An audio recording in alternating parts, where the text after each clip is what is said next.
Le garde cherchait la trace du prisonnier, ignorant que l'homme se cachait derrière lui. Il reproduisait ainsi les pas et les mouvements du garde, faisant ce qu'il faisait, comme une ombre. Pour s'échapper de cette prison, l'homme s'était entraîné dur à l'art de l'invisibilité, et après 4 tentatives, il avait finalement réussi. La première fois, la méthode qu'il avait utilisée était simple. Il avait enlevé ses chaussures pour éviter de faire du bruit en marchant, puis s'était caché dans un coin. Lorsque l'autre était venu faire sa ronde, il avait découvert que le prisonnier qui était censé être dans la cellule avait disparu. Il s'était dépêché d'ouvrir la porte de la cellule pour le chercher.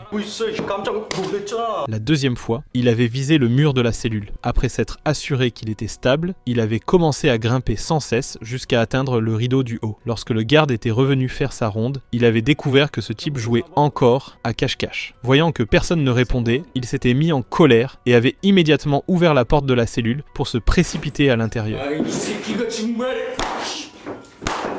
Bien qu'il ait été battu, l'homme avait quand même affiché un petit sourire de satisfaction, car son art de l'invisibilité commençait progressivement à porter ses fruits. La troisième fois, lorsque le garde était venu faire sa ronde, il avait découvert que ce type avait encore disparu. Mais lorsqu'il était entré avec colère, il n'y avait plus qu'un vêtement par terre. Il avait regardé partout et avait constaté qu'il n'était pas en dessous. Alors, il avait aussi regardé en dos haut, mais le résultat était le même, aucune trace de lui. Il n'avait pas eu d'autre choix que de commencer à chercher partout, ignorant que l'autre était juste derrière lui. L'homme suivait les pas du garde avec un mouvement fantomatique, l'évitant de manière rythmée. Après une recherche minutieuse, il ne l'avait toujours pas vu. Lentement, le garde commençait à avoir un peu peur. Était-ce un fantôme ? Il avait l'impression qu'il était tout près, mais il n'arrivait pas à le trouver. Cependant, il s'était vite rendu compte que quelque chose clochait. Une ombre était soudainement apparue sur le sol.